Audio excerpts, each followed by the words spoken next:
Olá, sejam todos bem-vindos. Meu nome é Mônica Ecoff e esse aqui é um espaço de reflexão para o fortalecimento de competências de liderança e gestão de pessoas. É um prazer ter você aqui. Se você ainda não é inscrito, se considere, né? Pense sobre se inscrever. E se ao final você gostar do vídeo, não deixa de dar aí o seu gostei ou não gostei. E deixar também sugestões, que temas, que assuntos você acredita que seria interessante a gente abordar aqui, considerando essa temática ampla aí, que é a liderança e a gestão de equipes, né? Nossa conversa aqui é um bocado um cerne aí da liderança. É bem intrinsecamente conectado ao líder a ideia de olhar futuro. A liderança está sempre preocupada com o futuro. E de muitos aspectos ele quer moldar esse futuro. E aí vem a pergunta, para fazer isso, o que é preciso? O que eu tenho que estar olhando? E, usualmente, uma boa forma da gente olhar, né, dar uma olhadinha no futuro, é a gente, além desse exercício de observar que tecnologias estão surgindo, a gente olhar também para o passado, para entender o impacto delas, para entender o desafio que pode estar nesse cenário futuro. E essa aqui é uma curva que mostra o crescimento da nossa tecnologia. No início aí da pandemia, a gente falou muito de uma curva exponencial em relação ao vírus, né, e a quantidade de pessoas contaminadas, lembram-se? Era uma curva exponencial, como essa. E o que chama atenção na curva exponencial é que realmente as coisas começam a se multiplicar numa velocidade que impõe para todos nós um enorme desafio. Se a gente for olhar, há muito tempo atrás, lá no ano de 1400, por volta disso, uma figura chamada Gutenberg inventou o que era chamada prensa. Prensa que tinha por objetivo facilitar, né, e tornar mais... Facilitar significa tornar mais barato, tornar mais rápido o processo de impressão. Porque antes, cada livro, pessoal, ele era escrito manualmente, letras lindas, então tinha o texto e a pessoa fazia o livro, e o livro em si era uma obra de arte. Aí você pensava em fazer o segundo livro daquilo, eram outras pessoas fazendo a cópia daquilo com uma letra linda, mas isso era caro, então os livros, de um modo geral, eram caros, raros e era difícil acesso. Com Gutenberg, eles não ficaram mais tão belos, mas ficaram muito mais rápidos de serem produzidos em relação ao que era antes e muito mais baratos. Isso popularizou muito livros como a Bíblia, por exemplo. E, trocando em miúdos, popularizou o acesso à informação. E houve uma grande mudança aqui. Então, as pessoas têm acesso a uma informação como, por exemplo, a melhor compreensão das suas crenças religiosas, como cristão, no caso, né? E isso moldou vários comportamentos, levantou várias questões, mudou a forma das pessoas estarem enxergando o mundo. 200 anos depois, teve um grande marco também, uma tecnologia que mudou muito a nossa forma de ver o mundo, o telescópio, lá por volta de 1600. Nessa data que a gente, com essa tecnologia, pôde ver, afinal, estudar melhor os astros, que eram estudados desde a antiguidade, começar a questionar melhor quem gira ao redor de quem, e com isso mudar a maneira, o nosso mundo, porque mudou a forma como a gente enxergava ele. Aqui começa com mais força as grandes navegações, porque era possível se orientar mesmo num vasto oceano. Isso muda muito o mundo, porque mudou a nós, a informação que a gente tinha acesso até ali. Então as tecnologias estão extremamente vinculadas a modelo mental, a nossas crenças, e com isso ao mundo que a gente tem acesso. E aí, diminui um pouco o tempo. Em 150 anos, um pouco menos, surge a máquina a vapor. Isso muda de novo. Acesso a roupas. As roupas ficam mais baratas, porque a produção, o tear, daí não muda, não é só o tear, é uma série de outras coisas que começam a acontecer. Nem 100 anos, né? A gente tem o telégrafo, acelera as velocidades das comunicações, a lâmpada elétrica, cara, a gente ganha um tempo útil que não existia para conversar em família, para estar junto, para trabalhar, para um monte de coisa. Amplia a nossa força em relação ao meio. Depois vem o telefone e nem 100 anos, né? Da surgimento lá do telescópio vem o carro, que acelera tudo novamente. Mas o interessante é que, a partir de 1950, a gente vê um surgimento de várias tecnologias que têm nos desafiado pela velocidade com que elas surgem, pelo impacto que elas causam. O processador, né, então o microprocessador, o DOS, que é o que vinha antes do Windows, depois o Windows nos coloca uma poderosa máquina, que é o computador, próximo da gente, acessível.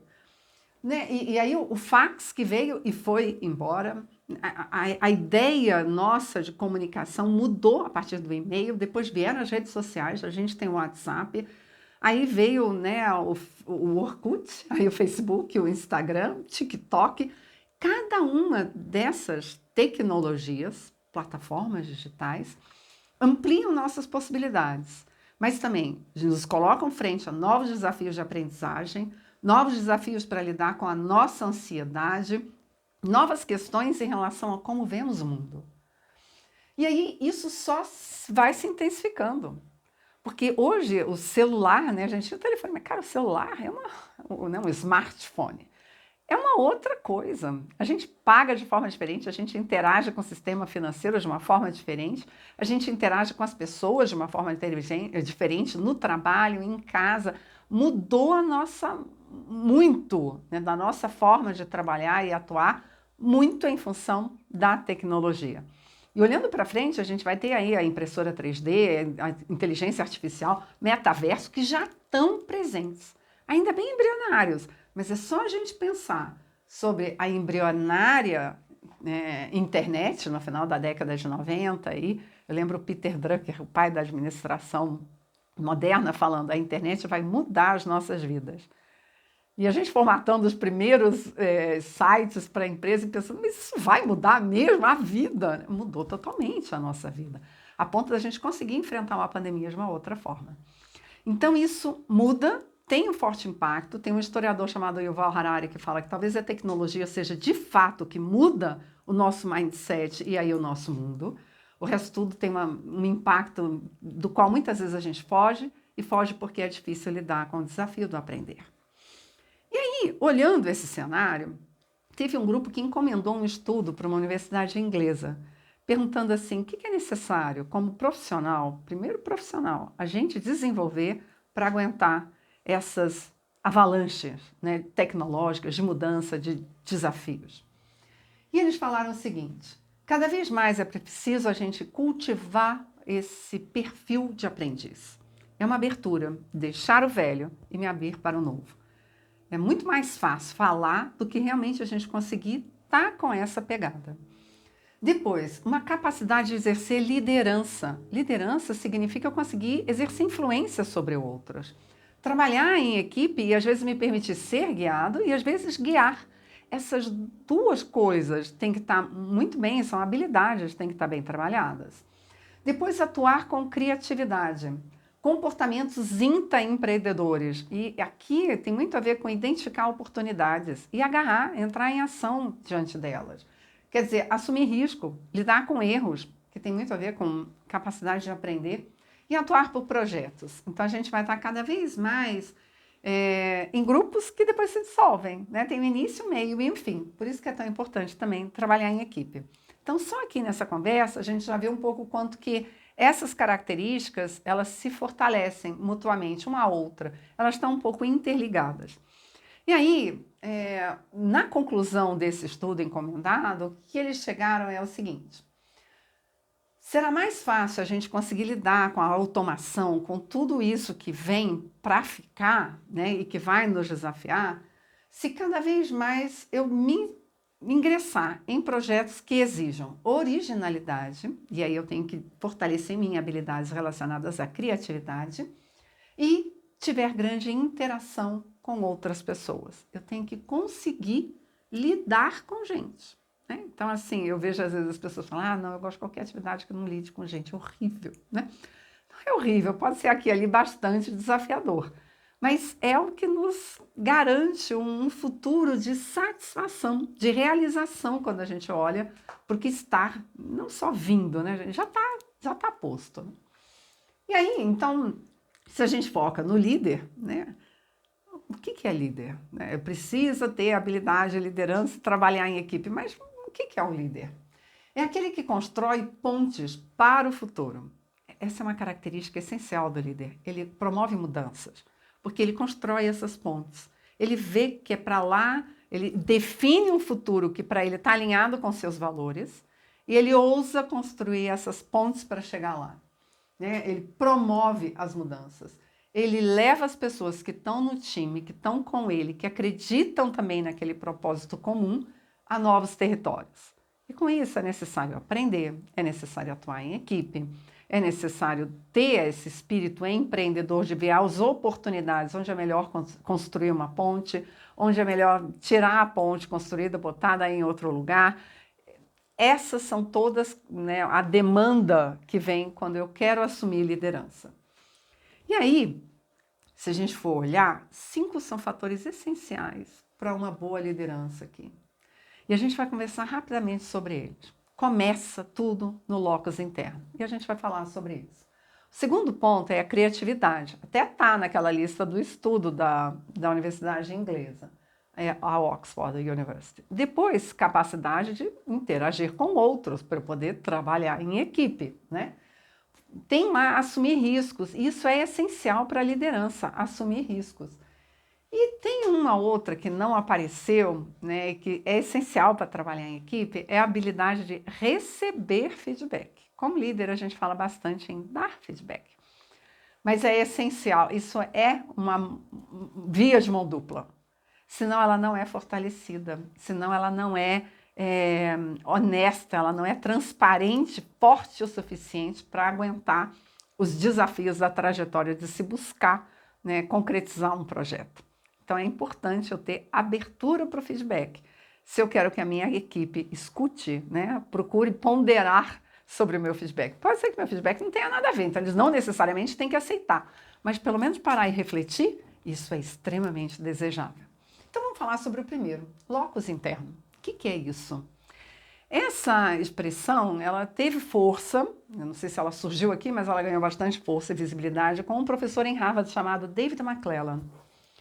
Ela foi muito fortemente resgatada por Shawakor, que também foi professor em Harvard, que tem um livro muito legal chamado O Jeito Harvard de Ser Feliz. E ele resgata esse termo e dá ênfase. Isso é essencial, é a base para você se considerar um empreendedor. Alguém que observa oportunidades, junta pessoas, recursos e vai naquela direção.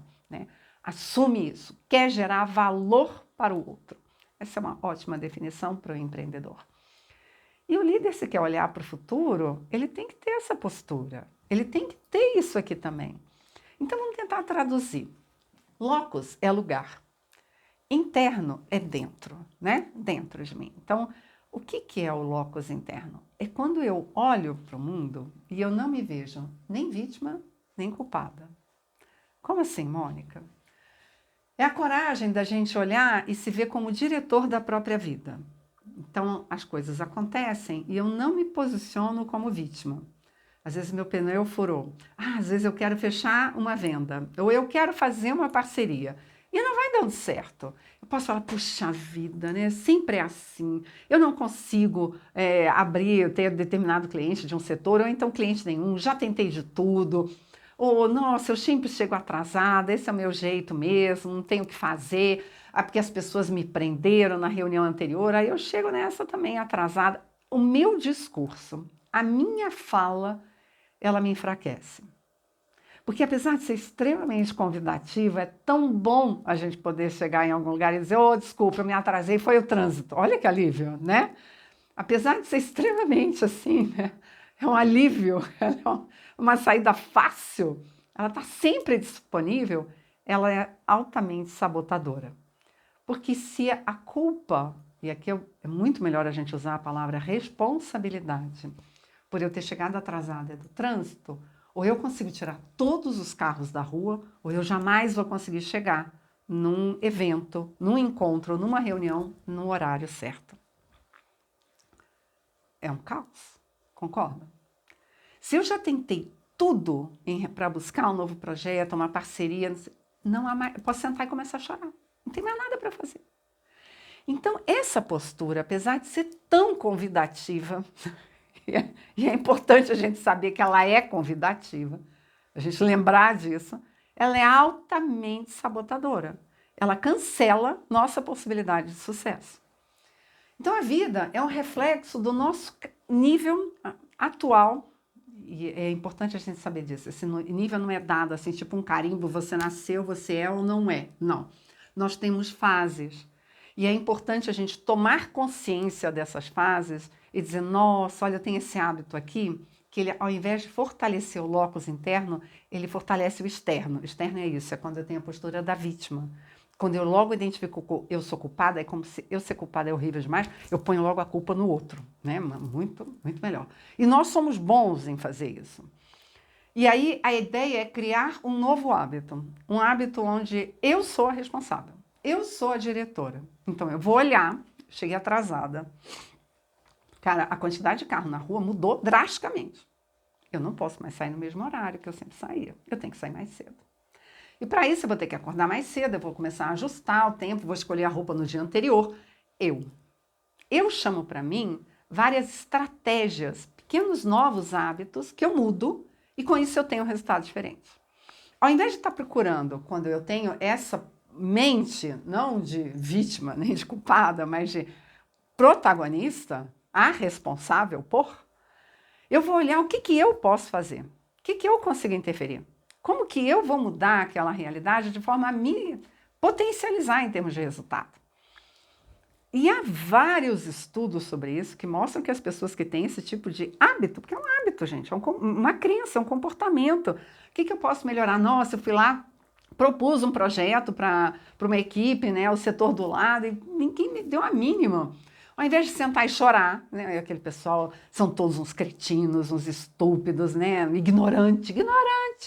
Eu falo, puxa vida, eu acho que eu talvez não tenha apresentado da melhor forma. Eu cheguei lá e fiquei falando. Eu via pela carinha das pessoas que elas estavam se desconectando. Por sinal, eu acho que eu falei mais de 15 minutos. O cérebro desliga. Próxima vez, eu vou levar alguma coisa como um PowerPoint, uma apresentação. Porque aí, quando o cérebro desliga, a pessoa pode olhar, aí vê a palavra escrita e volta a se conectar. Eu também vou treinar, né, para fazer a minha apresentação, não em 1 hora, mas pegando assim no máximo uns 20 minutos, porque aquele pessoal é um pessoal mais estressado. Eu preciso dar esse ritmo, essa energia na hora dessa apresentação. Por que vocês acham que hoje a gente fala tanto sobre, né, o pitch? O pitch é em 3 minutos você entregar a sua ideia, a sua essência. É imaginar que é numa subida de elevador, né, que você vai ter esse tempo de vender a essência do seu projeto. Porque é uma dificuldade.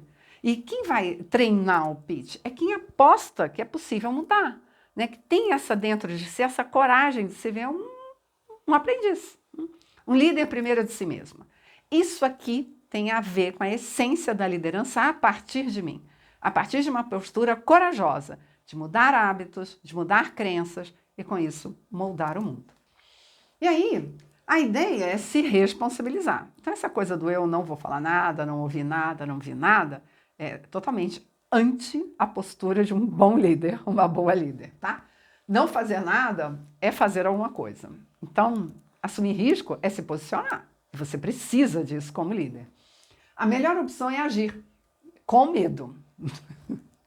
Não dá para a gente ignorar o medo, é mais ou menos como imaginar que os carros têm que desaparecer da rua para eu poder chegar na hora nos meus encontros, reuniões. Não vai acontecer, não é real.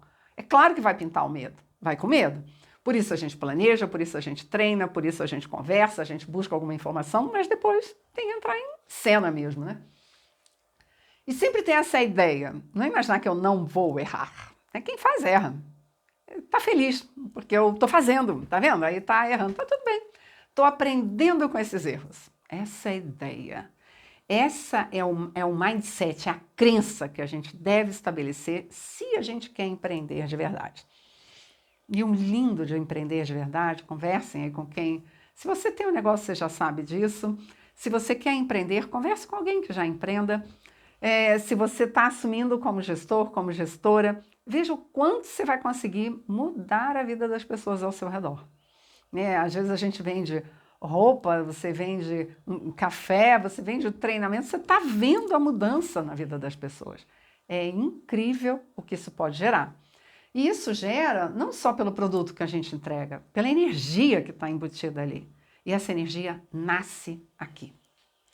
Bem, então vamos falar um pouco agora de criatividade, que é o segundo pilar extremamente importante. Toda vez que a gente passa, a gente pode olhar, porque aqui a gente está vendo pilares importantes para a liderança, dado o contexto de mudança das tecnologias.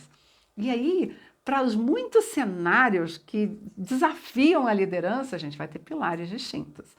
O que é muito instigante, né? Porque faz com que a gente se desenvolva bastante. Então, aí, quando a gente olha para a criatividade, a gente, primeira coisa é não perder de vista, seja lá o que for que a gente for inovar, a gente deve manter as coisas sempre simples. Isso a gente tem que ter em mente, né? Cultivar o hábito daí de fazer perguntas, abrir mão de ter todas as respostas. Isso parece simples, mas não é. E para a liderança, isso aqui envolve alguns desafios, né? Eu tenho que incentivar a participação de todos. Eu tenho que fazer perguntas. Mas se como líder, eu toda hora só faço perguntas, pessoal, a gente está enfrentando esse problema, e aí o que vocês dão de sugestão? O que vocês acham que é para a gente fazer? As pessoas podem olhar para mim, meus colaboradores, e dizer, ou essa pessoa é incompetente, ou ela é muito segura. Toda hora ela só pergunta o que vai fazer. Tá entendendo? Então eu tenho que também dosar essas perguntas. Dosar a estratégia como um todo. Tem hora que eu vou trazer uma ideia, pensei nisso inicialmente, e é só a primeira ideia. Eu quero saber de vocês o que vocês observam de riscos e o que vocês observam de oportunidades nessa primeira ideia. E aí invista, depois a gente ainda vai falar sobre aprendizagem coletiva.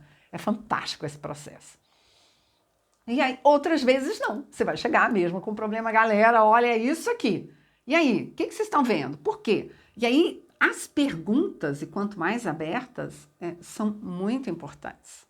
Entender também a razão, entender o passado, buscar saber o que você já viu com isso que teve esse resultado. As perguntas que instigam em você antever cenários, possibilidades, faz muita diferença. E abrir mão, né, desencanar como dono de um negócio, como gestora. A gente não tem que ter todas as respostas, não é assim que funciona. Não teremos mesmo, ainda mais frente ao crescente volume de tecnologias que impliquem novos conhecimentos. Não dá mais para a gente saber tudo. Bem, e aí o outro ponto, né? A gente falou aqui do locus interno, criatividade, vamos falar um pouquinho sobre relações interpessoais. O mundo começa em mim. Sim, locus interno, minhas crenças, o mundo que eu acabo enxergando a partir dela. E aí, o próximo passo da liderança é realmente um transbordar, porque eu saio de mim, eu tenho que tomar consciência desse eu, né? Seus objetivos, competências, suas crenças, seus valores, né? Tá lá, propósitos. E num transbordamento eu chego ao outro. Então, eu tenho que cuidar para me tornar sempre uma pessoa confiável, ética e íntegra. Isso aqui eu acho que a gente já conversou, tem um outro vídeo aí que a gente conversa sobre o quanto que a liderança é baseada na confiança. Como eu falei já aqui, eu sou facilitadora do seminário Empretec. Gente, esse seminário ele teve uma pesquisa muito ampla, né, inicial, para levantar as características de comportamento empreendedor. Mas uma das coisas que sempre apareceu, né, que não foi moldada como característica, mas estava lá presente, as pessoas verbalizavam, é que é importante, né, é preciso eu olhar para essa realidade aqui e me manter fiel, me manter ética. As pessoas não estabelecem, não há um empreendedor de sucesso que não seja íntegro. É o primeiro elemento a ser avaliado. É o primeiro elemento que saiu numa pesquisa também, junto a mais de 200 mil funcionários em continentes diferentes. O que é essencial num bom líder? Integridade. O que significa integridade? Fazer aquilo que a pessoa faz, fala. Então eu falo, mas eu faço aquilo. É muito importante todo mundo da minha equipe ser organizado. E a minha mesa é o caos, né? É muito importante a gente cuidar aqui dos horários, atender os clientes. Eu sempre chego atrasada. Se há essa discrepância, todos nós, como humanos, somos treinados a ignorar o que é dito e imitar o que é feito. Olha, né? Que terror e pânico. Não confiamos em quem usa essa máxima. E principalmente a gente então tem que estar atento. Aquela ideia de manda quem pode, obedece quem tem juízo, não funciona. O que funciona é manda quem pode, sabota quem consegue, e a galera consegue. Então, fica atento, né? Lembra, a liderança é um exercício de transbordamento. Eu tenho que cobrar de mim primeiro, eu estou fazendo isso. Como é que é? E quando você for buscar, por exemplo, aqui é importante você seguir os manuais, a gente já tem processos, você segue. As pessoas vão olhar se você abre, hoje deve estar digitalmente, né? Abriu lá a plataforma, o Trello, que você usa e tem a descrição do processo. Você segue aquele passo a passo? Se você não segue, o líder molda a sua equipe. A gente mais ensina o outro a fazer as coisas pela forma como a gente faz. E isso são muitas pesquisas que apontam nessa direção. Então, você quer influenciar o seu colaborador, algum membro da sua equipe, comece fazendo aquilo que você quer que ele faça. Esse é talvez o mais poderoso caminho, não vou dizer o único, é o mais poderoso caminho.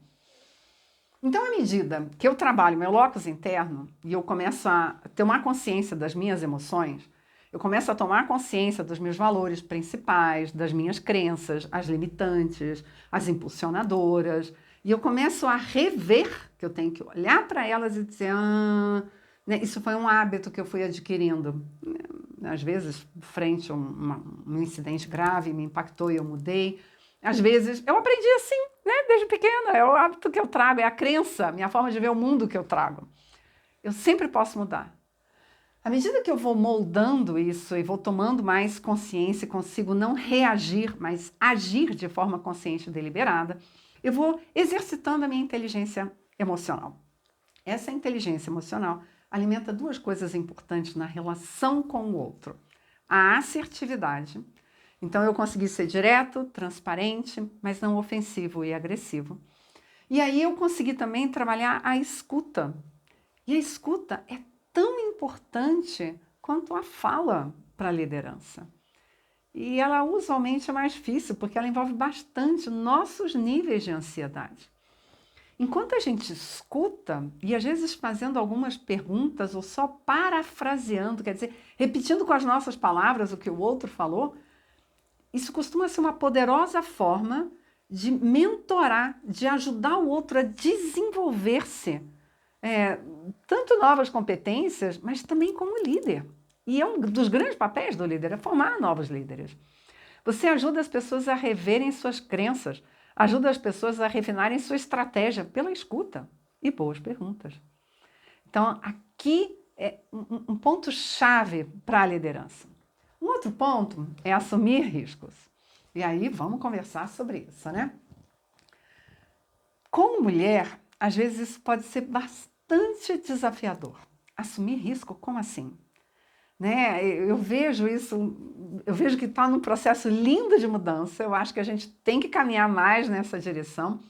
Assumir risco é você estar lá numa aula, num curso que você está fazendo, não está entendendo muito, você levantar a mão e perguntar. Gente, eu lembro, mais novo, quanto isso me deixava assim, suando, sabe, frio. Nossa, que difícil, né? Mesmo porque eu achava que as minhas perguntas iniciais eram muito burrinhas, muito terríveis, muito ridículas. Logo depois que eu fazia, eu falava, nossa, mas que pergunta. Ficava nítido qual seria a resposta. Mas o curioso é que lá para a segunda, terceira pergunta, elas eram mais inteligentes. Então eu tinha uma difícil escolha a fazer. Eu podia seguir com a minha dúvida, né, e não aprender, né, e também, ou correr o risco de fazer a pergunta normalmente burrinha inicial, assim, muito tola, mas que depois me levaria em seguida a novas perguntas que aprofundavam o meu conhecimento, a minha compreensão. Qual seria a minha escolha? Para eu fazer a escolha, né, é óbvio que eu tinha que escolher para mim, graças a Deus, né? Eu achei que eu queria ter mais conhecimento. E eu tinha que lidar com, né, ter coragem, a cara dura de lidar com as perguntas tolas que viriam no início. Paciência, o que eu vou fazer? Né? Não aprender para mim não era escolha, eu queria aprender. Eu tive que assumir esse risco.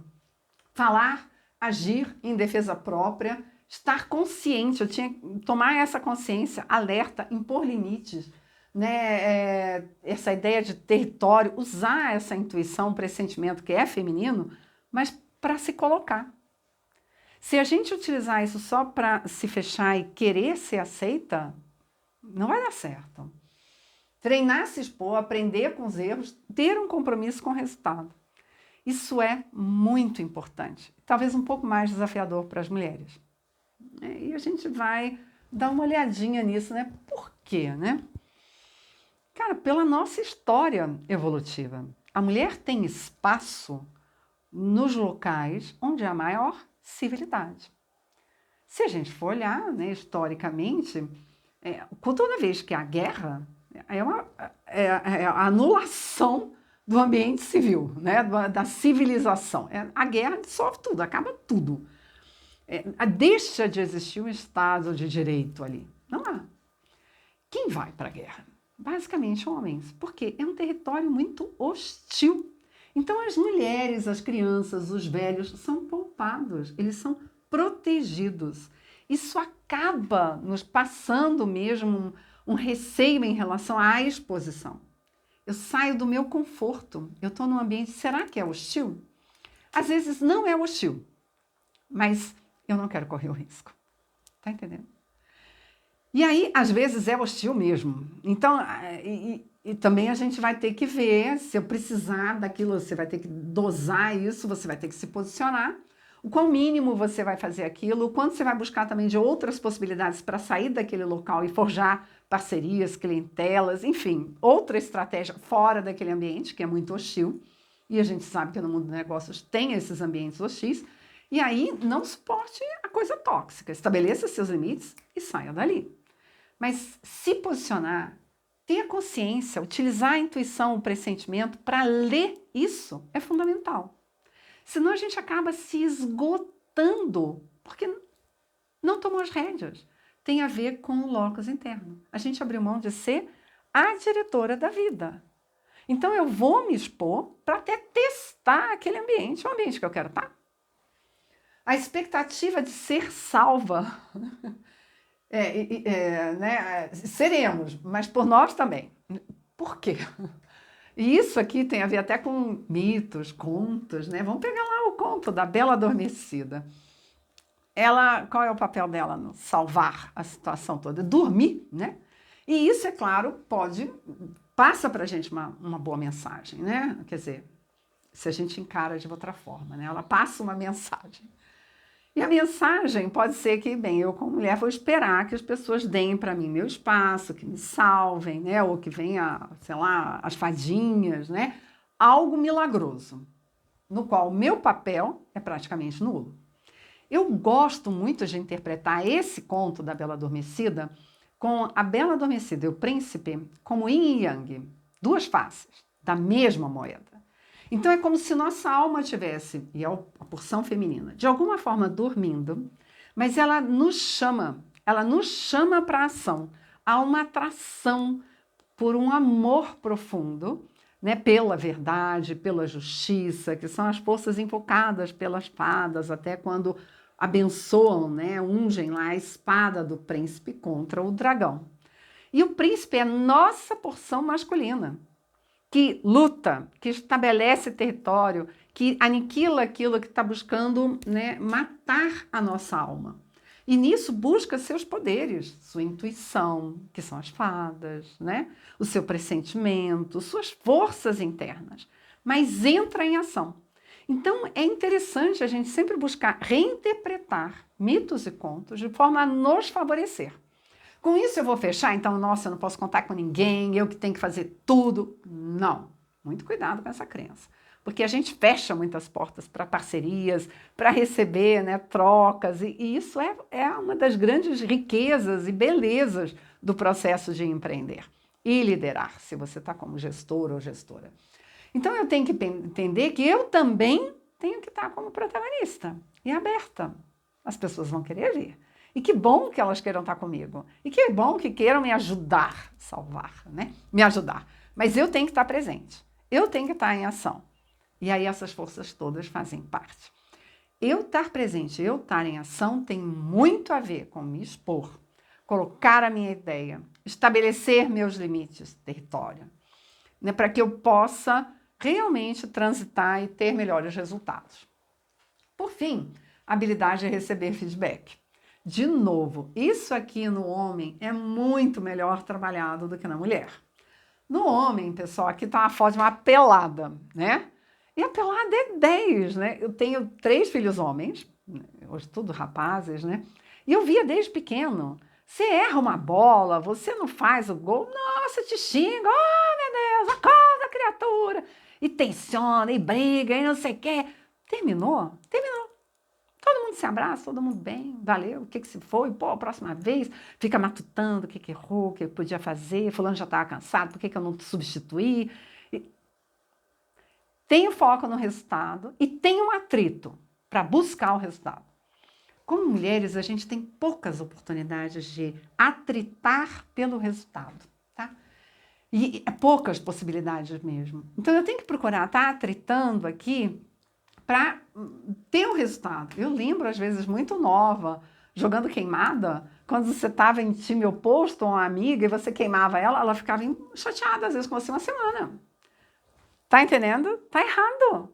Não, a gente ali tinha um objetivo, ou então vamos ficar do mesmo lado, mas, cara, não dá. E os homens não lutam, às vezes jogam, não é luta, né? Mas um contra os outros, né? Estão lá em times diferentes. Acabou o jogo, acabou. É um treino. E a gente tem que buscar se moldar para isso. Receber feedback é eu entender que é ir além da síndrome da impostora. E a síndrome da impostora diz assim, você está recebendo feedback, na verdade você não é competente, não, meu bem. É porque quando eu faço eu tenho que ser perfeita. É muito diferente ser competente de ser perfeita. Muito diferente. Competente é aquela pessoa que deu o seu máximo, que treinou, buscou informação, organizou, planejou e fez uma entrega. Ela chegou no seu limite, o limite de hoje. E a partir de muitos bons feedbacks, você vai alcançar um novo limite. Feedback, para receber feedback é bom? Não, é horrível. Posso dizer isso para vocês, porque eu recebo muitos feedbacks, né? Mas é um catalisador de aprendizado fenomenal. É como se fosse um farol também indicando para você, ó, cuidado, ali tem um abismo. Olha, atenção, quando você faz assim, olha lá, queimou essa e essa ponte. Não faça isso. Que ganho, que tesouro! Só que é muito doído, porque normalmente você vai ter que mudar comportamento. Só isso. Você vai olhar para você, então eu não sou perfeita. Não, você não é perfeita. Bem-vindo ao mundo, é desse jeito. Mas não quer dizer que você seja incompetente. Você é competente. Só que a tecnologia está mudando, você tem que aprender coisas novas, né? Mudou a geração, você está lidando agora com a nova clientela, que tem uma outra expectativa, uma outra necessidade. Captou? Então eu preciso vencer a síndrome da impostora. De novo, isso vem, né, olhando a mim mesma, minhas crenças, me assumindo protagonista, para que eu consiga me abrir mais a feedback. Então, se eu não olho para essas duas coisas aqui, né, então eu entendo que eu vou fazer, então eu vou errar, eu entendo que eu sou uma pessoa humana, algumas das minhas habilidades, conhecimentos são ótimos, agregam, algumas das minhas crenças me atrapalham, e eu tenho que vencer essa ideia de ser perfeita, porque senão vai ficar mesmo muito difícil me abrir a feedback. Desculpa. Então a ideia da liderança é sempre esse ampliar do eu para o eu e o outro, para o eu e o ambiente. E eu preciso toda hora estar agindo e refletindo, recebendo feedback, olhando, analisando os resultados, para que eu possa refinar a minha ação. Essa é a ideia. Ao longo, quando eu estabeleço, né, as oficinas que eu tenho junto aos meus clientes, muitas vezes são oficinas de 8 horas, porque as pessoas, Mônica, só tem 8 horas, parar todo mundo, trazer para cá. Mas são momentos estruturados de reflexão. E através dessas reflexões, é bom a gente trabalhar propósito, felicidade, aprendizagem, assertividade, escuta, diálogos interpessoais, como esses diálogos presentes numa única conversa fazem diferença, produtividade, mitos, desafios da gestão de equipes, inovação, mudança, sinergia, comunicação compassiva, né? Aprofundar, poder, feedback. Isso tudo é importante numa estrutura, não só a teoria, mas a metodologia que potencialize trocas entre o grupo, esse reconhecimento de você no outro e estreitar daí vínculos de reflexão sobre suas crenças e capacidade de, né, interagir, de abrir-se ao outro. E essa é a proposta ao longo desses ciclos de oficina. Ter um espaço estruturado para troca, para o fortalecimento de competências. Então é isso. Espero que vocês tenham gostado dessa conversa e deixa aí o seu comentário. Até a próxima.